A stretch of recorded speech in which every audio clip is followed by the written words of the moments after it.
వష్ణవర్. North లో అతివృష్టి, south లో అనావృష్టి. ఒకవైపు వరదలు, మరోవైపు కరువు. వాతావరణంలో వింత మార్పులకు కారణమేంటి? ఎల్నినో ప్రభావమే ఇందుకు కారణమని వాతావరణ నిపుణులు అంచనా వేస్తున్నారు. ఎల్నినో ప్రభావంపై WMO సంస్థ చేసిన హెచ్చరికలు ఆందోళన కలిగిస్తున్నాయి. ఈ నెల నుంచి సెప్టెంబర్ మధ్య కాలంలో ఎల్నినో ప్రభావం మరింత తీవ్రం కావచ్చని చెబుతున్నారు. అదే జరిగితే వ్యవసాయం, ఆర్థిక వ్యవస్థ, నీటి వనరులపై ఎలాంటి ప్రభావం చూపనుంది? రైతు మరోసారి ప్రకృతి దెబ్బకు బలి కావాల్సిందేనా? పడాల్సిన చోట వర్షాలు ఎందుకు పడడం లేదు? రాబోయే రోజుల్లో ఎల్నినో పెద్ద ముప్పుగా మారబోతుందా అన్న సందేహాలు వ్యక్తమవుతున్నాయి. అయితే ఇప్పటికే ఎల్నినో ప్రభావంతో మహారాష్ట్ర, ముంబై మునిగిపోయాయి. వారం క్రితం పరిస్థితి పూర్తి భిన్నంగా ఉన్నప్పటికీ ప్రస్తుతం ముంబై నగరం వరద గుప్పిట్లో ఉంది. రుతుపవనాలలో వచ్చిన మార్పులే కుంభవృష్టికి కారణమని వాతావరణ శాఖ అధికారులు చెబుతున్నారు. జూన్ చివరి నాటికి ముంబై నగరాన్ని తాగునీరు అందించే 7 జలాశయాలలో నీటి మట్టం 10% పడిపోయింది. అప్పుడు నగరంలో తీవ్ర నీటి సంక్షోభం ఏర్పడింది. పసిఫిక్ మహాసముద్రంలో ఏర్పడిన ఎల్నినో ప్రభావం వల్ల గాలుల దిశ మారిపోయింది. దీనివల్ల 2 వారాల్లోనే పరిస్థితి తలకిందులైపోయింది. ఈ అకస్మాత్తు మార్పుకు పశ్చిమ తీరంలో ఒకేసారి ఏర్పడిన 3 వాతావరణ పరిస్థితులు కారణమని అధికారులు చెబుతున్నారు. ఇప్పుడు మహారాష్ట్ర, ముంబైలో కనిపిస్తున్న భారీ వర్షాభావ పరిస్థితులు రేపు హైదరాబాద్ లో ఏర్పడితే భాగ్యనగరం తట్టుకునే స్థితిలో ఉందా అన్న భయాలు వెంటాడుతున్నాయి. భారీ వర్షాభావ పరిస్థితులను తట్టుకునేందుకు నగర డ్రైనేజీ వ్యవస్థ, పట్టణ ప్రణాళిక, విపత్తు నిర్వహణ యంత్రాంగం సిద్ధంగా ఉన్నాయా? ప్రపంచ దేశాలు ఈ ముప్పును ఎదుర్కొనేందుకు ఎలాంటి ప్రణాళికలు సిద్ధం చేస్తున్నాయి? అసలు ఎల్నినో అంటే ఏమిటి? దీనిపై ఇప్పుడు చర్చిద్దాం. ఎల్నినో సంబంధించి మాట్లాడుకోవాలంటే ఎల్నినో అంటే పూర్తిగా అతివృష్టి లేదా అనావృష్టి.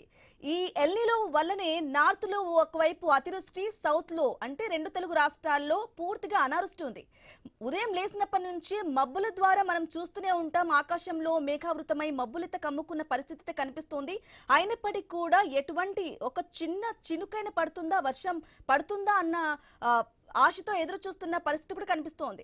అయితే నగరాల్లో పూర్తిగా మబ్బులున్నప్పటికీ కూడా మనం చూసుకున్నట్లయితే రైతులు తీవ్రంగా ఎదురు చూస్తున్నారు. ఎప్పుడెప్పుడు వర్షం కురుస్తుందా అన్న సిచ్యువేషన్ అయితే కనిపిస్తోంది. ఇప్పటికే మాన్సూన్ కూడా స్టార్ట్ అయిపోయింది. మాన్సూన్ స్టార్ట్ అయినప్పటి నుంచి వానకాలం మొదలవుతుంది. వానకాలం మొదలైంది అంటే వర్షాలు కురుస్తాయి అన్నట్లుగా కూడా అనుకుంటాం. కాకపోతే నార్త్ లో పరిస్థితి ఏ విధంగా ఉంటే పడాల్సిన వర్షపాతం కంటే అధిక మొత్తంలో వర్షపాతం నమోదవుతుంది. కానీ ఇక్కడ మాత్రం సౌత్ లో పూర్తిగా భిన్నంగా ఉంటుంది. అసలు వరదలు లేవు, వర్షాలు లేవు, ఒక్క చినుకు కూడా కురిసే పరిస్థితి లేదు. మరి రైతులకు ఏ విధంగా కనిపిస్తుంది? రైతులు ఎంత ఇబ్బందులు పడేసే అవకాశం ఉంది? అలాగే జలాశయాలకు సంబంధించి తాగునీటికి కానీ సాగునీటికి కానీ ఎలాంటి సిచ్యువేషన్ కనిపిస్తుంది? వీటన్నిటి గురించి డీటెయిల్ గా మాట్లాడుకునే ప్రయత్నం చేద్దాం. మనతో పాటు ఉన్నారు పర్యావరణ శాస్త్రవేత్త సుందర్ గారు. నమస్కారం అండి సుందర్ గారు. మనం చూస్తూ ఉన్నాం ఎల్నినోకు సంబంధించి కూడా నార్త్ లో వైపు వరదలు బీభత్సమైతే సృష్టిస్తూ ఉన్నాయి. పూర్తిగా వానలు, వరదలు ముంచెత్తుతూ ఉన్నాయి. అదే సిచ్యువేషన్ ఒకవేళ హైదరాబాద్ లో కనుక కురిసినట్లయితే హైదరాబాద్ అది ఫేస్ చేసేందుకు సిద్ధంగా ఉందంటారా? పేరుకి మహానగరంగా ఉండిపోతుందంటారా?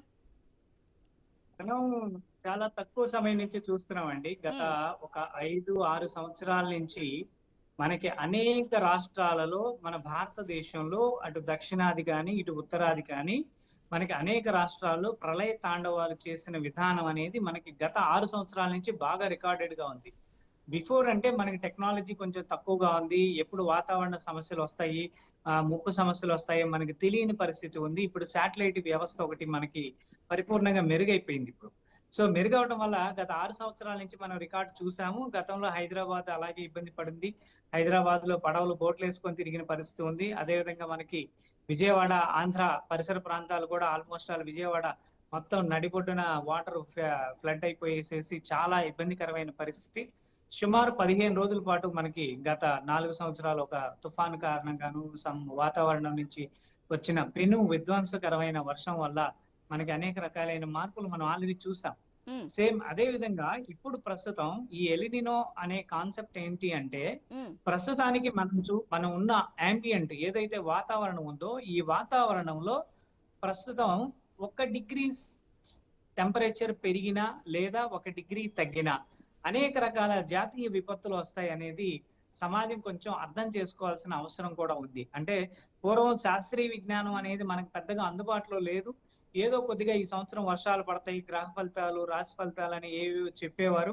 సో వాటిని గుడ్డి సూత్రంగా నమ్మి అందరూ కూడా పని చేశారు. అందరూ కూడా ఆదరించుకుంటూ వెళ్ళారు. కానీ ఇప్పుడు ప్రస్తుతం మనకి లైవ్ డిటెక్షన్ అనేది ఒక ఆధునికమైన కొలమానం అనేది మనకి స్టార్ట్ అయిపోయింది. ఓకే. సో ఈ ఆధునికమైన టెక్నాలజీ ద్వారా మనం అన్ని విషయాల్ని, అంశాలని కూడా మనం తెలుసుకోగలిగే ప్రయత్నం అయితే చేస్తున్నాం. ఉమ్, కానీ దానిని ప్రణాళికాబద్ధంగా ఆచరణ చేయడంలో కానీ, లేకపోతే దానిని ఎదుర్కొనే పరిస్థితిలో కానీ ఈరోజు ప్రభుత్వము దాన్ని పూర్తిగా ఎదుర్కొనే దానికి సిద్ధంగా లేదనే చెప్పాలి. And okay. ప్రజలు కూడా దాన్ని ఎదుర్కొనే దానికి సిద్ధంగా లేరనే చెప్పాలి. అంటే కొన్ని ఇబ్బందులు, తాత్కాలికమైన ఇబ్బందులు, సడన్ గా వచ్చే వాటిని మనం ఇమ్మీడియట్ గా ఎదుర్కోలేని పరిస్థితిలోనే ఉన్నాం. ప్రస్తుతం మనం చూస్తున్నంత వరకు కూడా మన తెలుగు రాష్ట్రాల్లో కానీ, ఈశాన్య రాష్ట్రాల్లో అంటే బెంగళూరు ఇటు పరిసర ప్రాంతాల్లో కానీ మనకి కొన్ని రకాలుగా ఒక్కొక్క ప్లేస్ లో అటు నార్త్ సైడ్ కి వెళ్తేనేమో బాగా వర్షం అతిగా నమోదవుతా ఉంది. ఉమ్, మనకి ఇటు సౌత్ వచ్చేసరికి చాలా తక్కువ వర్షపాతం నమోదైంది. అసలు కొన్ని ప్లేసెస్ లో రైతులు కూడా ఇంకా పొలం పనులు చేయాలా వద్దా అనేక ఎస్, ఆల్రెడీ రకాలైన ఖరీఫ్ సీజన్ కోసం ఎదురు చూస్తున్నారు రైతులు. అయితే గ్రామాల్లో ఎటువంటి వర్షాలు కూడా నమోదు కాలేదు. అయితే రైతులపై పూర్తిగా ఈ ఎల్నినో ప్రభావం కురిసే అవకాశం ఉందా ఆర్థిక పరిస్థితిపై? ఖచ్చితంగా మనకు కనిపిస్తుంది కదండి. ఉమ్, ఇప్పుడు ప్రస్తుతం మనకు కనిపిస్తున్న విధానం ఏంటి అంటే ఎల్నినో ప్రభావం మనకి పారదర్శకంగా కనిపిస్తా ఉంది. వాస్తవానికి మనకి ప్రతి సంవత్సరం కూడా ఓకే. జూలై మొదటి వారంలోనే మనకి అద్భుతంగా వర్షాలు అంటే ఆల్మోస్ట్ ఆల్ ఫుల్ ఫినిష్డ్ గా రావాలి. ఎస్. అంటే భూమికి తగినంత వర్షపాతం నమోదైపోయి ఉండాలి, భూమి అంతా పదునెక్కి ఉండాలి. ఇప్పుడు మనకి రైతులు కూడా వారి యొక్క విధానాలు, పంటల మీద, చేల మీద పనులన్నీ కూడా సాగించే పరిస్థితి ఉండాలి. కానీ ఇప్పుడు ఆ పరిస్థితి లేదు. భూమి అంతా గుల్లబారిపోయింది, ఎర్రగా అంటే మొత్తం పగిలిపోయింది భూమి అంతా కూడా. సో ఈ భూమి అంటే ఈ తరహా పరిస్థితి అంటే ఇప్పుడు ఏదైనా వర్షం పడినప్పటికీ కూడా ఇది వాళ్ళకి సీజనల్ గా అనుకూలించలేని పరిస్థితి. అంటే మహా అయితే ఈ ఈ నెలాఖరికి ఏదైనా వర్షపాతం నమోదు అవుతుంది అని అనుకుందాం. రాబోయే 4-5 రోజుల్లో కొంచెం వర్షాలు అనుకూలంగా ఉన్నాయి తెలంగాణ ప్రాంతానికి అనేది ఒక మనకి ఇప్పుడు ప్రస్తుతం ఉన్న ఎవిడెన్స్. సో కానీ ఈ 5-6 రోజుల్లో ఏ ఏరియా వర్షం పడతా ఉంది, మేఘాలు అయితే పైన తిరుగుతానే ఉన్నాయి కానీ ఎక్కడ వర్షం నమోదు అవట్లేదు. దానికి రీజన్ ఏంటంటే అట్మాస్ఫియరిక్ రియాక్షన్. ఇప్పుడు ఎలినినో అనే ఒకదాన్ని కూడా మనం ప్రయత్నం కనుక చేస్తే సముద్రం, పసిఫిక్ మహాసముద్రంలో కొద్దిపాటి వేడి గాలులు పెరిగినాయి, వేడి నీరు ఆవిరి రూపంలోకి మారుతా ఉంది. అండ్ చల్లటి నీరు అంటే వేరే ధ్రువ ప్రాంతంలో, ఉత్తర ధ్రువ ప్రాంతం నుంచి రావాల్సిన చల్లటి నీరు, అమెరికా నుంచి వచ్చే ఈ చల్లటి నీరు కాస్త తగ్గింది. ఈ వేడి గాలి, వేడి నీరు మాత్రమే పెరిగింది. కాబట్టి ఈ వేడి గాలుల ప్రభావశీలత పెరిగిపోయింది, బాగా పెరిగింది ప్రత్యేకించి. సో ఈ వేడి గాలులు ఎంతవరకు పెరిగినాయంటే ప్రస్తుతం మనకి అనేక అంటే హిమాలయ ప్రాంతాల్లో కూడా తక్కువ టెంపరేచర్స్ నమోదయ్యే పరిధిలో కూడా మనకి వేడి గాలులు ఇంకా ఎక్కువగానే వీస్తున్నాయి అనేది మనకి చాలా క్లియర్ గా తెలుస్తుంది. అదే విధంగా అతి చల్లని ప్రదేశాలు, జమ్మూ కాశ్మీర్ ఇలాంటి కొంచెం చల్లని ప్రదేశాల్లో కూడా ఈ వేడి గాలులు ఇంకా ఇప్పుడు ఎక్కువగా ఉత్పన్నం అవుతా ఉన్నాయి. సో అదే విధంగా దేశంలో అట్మాస్ఫియరిక్ చేంజెస్ అనేవి అంతా కూడా అంటే ఎలినినో అనే దానికి ఒకే ఒక సింగిల్ వర్డ్ లో మనం సమాధానం మాట చెప్పాలి అంటే సముద్రంలో ఉన్న వేడి అట్మాస్ఫియర్ కి వస్తా ఉంది. This is the answer. అంతే. వాట్ ఈజ్ ఎలినినో అంటే సముద్రంలో వేడి ఉంది, ఈ వేడి అట్మాస్ఫియర్ కి స్టార్ట్ అయింది. ఈ సముద్రం వేడి ఎందుకు ఎక్కింది అనే దానికి అనేక ప్రశ్నలు, అనేక ఆన్సర్స్ ఉన్నాయి. అట్మాస్ఫియరిక్ వేడి ఎప్పుడు వేడిగా లేదు కదా, అట్మాస్ఫియర్ కూడా చల్లగా ఉంటే సముద్రం చల్లబడేది కదా అనేది ఇంకొక ఆన్సర్. సో దీనికి మనం వాడుతున్న అనేక రకాల కాలుష్య కారకాలు, మనం పర్యావరణాన్ని మనం పొల్యూషన్ చేయటం, ఈ పొల్యూషన్ చేస్తున్న పర్యావరణాన్ని మళ్ళా మనం తిరిగి కాపాడుకోలేని సుందర్ గారు, మీరు చెప్పినట్లు ఈ ఎల్నినో ప్రభావం ఇంకా ఎంతవరకు ఉంటుంది? అంటే 2-3 నెలలు ఉండే అవకాశం ఉంటదంటారా? నార్మల్ గా మాన్సూన్ మొత్తం అయిపోయేంత వరకు ఉంటదంటారా? ఎల్నినో అనేది 18వ సెంచరీ నుంచి ఉంది మనకి రికార్డెడ్ గా. ఓకే.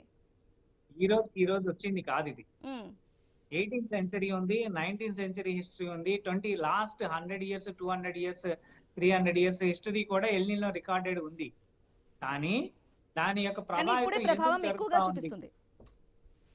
ఎందుకు జరుగుతా ఉంది అంటే ఇప్పుడు మారుతున్న నాగరికత అనే పేరుతోటి మనం పెంచుతున్న కాలుష్య కారకాలే ఎలినినోకి ఇప్పుడు కేవలం ఇవి అయినాయి, ఆపద్ధర్మంగా మనం వాడుకుంటున్నాము. అది ఎలినినోకి అడ్వాంటేజ్ అయిపోయింది. ప్రకృతిని మనం వాడుకోవాల్సినంత వరకు వాడుకోవాలి. ఉమ్. ప్రకృతిని మనం కన్న తల్లి ప్రకృతి మాత అది. సో ప్రకృతి మాతని మనం రక్షించుకోలేకపోతే ప్రకృతి మాత మనల్ని ఎలా కరుణిస్తుంది? సో కాబట్టి అట్మాస్ఫియరిక్ ఎల్నినో అనేది పేరు, సుందర్ కానీ గారు, దాని నార్త్ లో యొక్క కురిసినటువంటి వర్షాలు ఒకవేళ గనక హైదరాబాద్ లో కురిసినట్లయితే అసలు పరిస్థితి ఏంటి? నార్మల్ చిన్న వర్షానికే కంటిన్యూగా మధ్యాహ్నం నుంచి ఒక గంట కానీ లేకుంటే 2 గంటలు కురిసిన వర్షానికే విపరీతమైన వరదలు, రోడ్లపై వాటర్ కూడా స్టోర్ అయి ఉండడం, ట్రాఫిక్ కి ఇబ్బందులు కలగడం, చాలా పరిస్థితులు కూడా మనం చూస్తూ ఉంటాం. ఒకవేళ అంత వరకు గనక హైదరాబాద్ లో కురిస్తే మోసీ నదంతా పొంగి పొరలిపోయి ఉమ్, అనేక ఏరియాస్ కూడా డంప్ యార్డ్ లాగా తయారైన పరిస్థితి మనం గమనించాం. ఉమ్, ఓకే. ఓకే. సో ఇప్పుడు రాబోయే పరిస్థితుల్లో కూడా ఇంకా అదే వర్షాలు గనక మనకి తెలుగు రాష్ట్రాల్లో కూడా నమోదైతే మనం పూర్వం చూసిన పరిధిలే మళ్ళా యాజ్ ఇట్ ఈజ్ గా వచ్చేసేస్తాయి. రెండోది ఏంటంటే ఎల్నినో ప్రభావం వల్ల ఏమైతుందంటే అట్మాస్ఫియరిక్ రియాక్షన్స్ చాలా స్పీడ్ గా ఉంటాయండి. అంటే క్లౌడ్ బర్స్టింగ్ అనే పేరు మనం ఎక్కువ వాడతాం సైంటిఫిక్ లో. ఈ క్లౌడ్ బర్స్టింగ్ అనేది ఎక్కడికక్కడే జరిగిపోతుంది. ఉమ్, ఆయా ప్రాంతాలు అంటే ఒక 50 మీటర్ రేడియస్, ఒక 10 kilometre radius, 50 kilometre radius, 1 kilometre radius, 5 kilometre radius లో కూడా జరుగుతుంది ఈ ప్రాసెస్. సో అక్కడికక్కడే ప్రాంతీయత వెంటనే చల్లపడిపోయి ఆ వాతావరణం ఎక్యుములేషన్ అంటే డైరెక్ట్ గా కన్వర్షన్ వాటర్ కిందకి మారిపోయి క్లౌడ్ బరస్ట్ అయిపోయి అత్యధికమైన వర్షపాతం నమోదయ్యే పరిస్థితులు ఉన్నాయి. ఎల్నినో వల్ల ప్రత్యేకంగా మనం ఈ సంవత్సరం ఎక్కువగా చూస్తాము. ఉమ్. అది పడిన చోట అతిగా వర్షపాతం చూస్తాము, పడని చోట అసలు అత్యల్పమైన వర్షపాతాన్ని అనావృష్టి చూస్తాం. ఉంటుంది. అసలు వర్షం ఉందా Yes. ఉందా లేదా అనే పరిధి కూడా ఉంటుంది పడని చోట. ఎస్, అయితే ఫైనల్ గా పడి చెప్పండి, వన్ వర్డ్ ఆన్సర్ లో వాతావరణం సంబంధించి కూడా మార్పులకు అసలు మనం సిద్ధమవుతున్నామంటారా, లేకుంటే ఇంకా ప్రతి ఏడాది లాగానే నష్టాల్ని వాటిని చూసుకుంటూ వెళ్ళిపోవాలి అంటారా? చాలా మంచి ప్రశ్న వేశారు.